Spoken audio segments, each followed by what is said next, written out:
Discipleship's all about relationships. We read in the Gospels, Jesus, he was always concerned about the one. He was always concerned about the individual. I mean, he taught thousands and thousands of people, and he had hundreds of people just following him around, but he always had time for the one. He actually chose 12 people that he would call his disciples, 12 people that he would intentionally invest, intentionally spend time with. He would eat with them, he'd pray with them, he'd encourage them, he'd do life with them, do the journey with them. And these were Jesus' disciples. Jesus intentionally chose to have a maximum influence over a few people as opposed to minimum influence over many. When I was younger, my youth pastor used to come over to my house every Wednesday afternoon, and at the time I didn't really know it was called discipleship.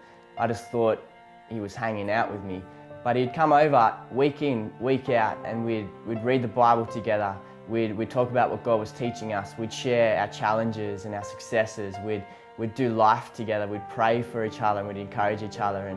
And looking back on this time, I honestly don't know where I would be today if it wasn't for this. If it wasn't for my youth pastor who saw something in me and believed in me when I didn't believe in myself, who actually took the time to disciple me, who actually took the time to invest into me. I honestly don't know where I'd be. We read in the Great Commission in Matthew 28, Jesus says to go. He says to go and make disciples.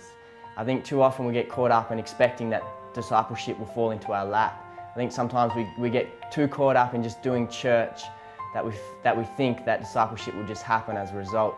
Jesus says to go. He says to go out where you are and to use what you have. He says, go and choose your one person that you will invest into, one person that you will pray for, that you will encourage. He says, go and start that life group at your local school, or go and start that small group at your local church and start investing into the younger generation.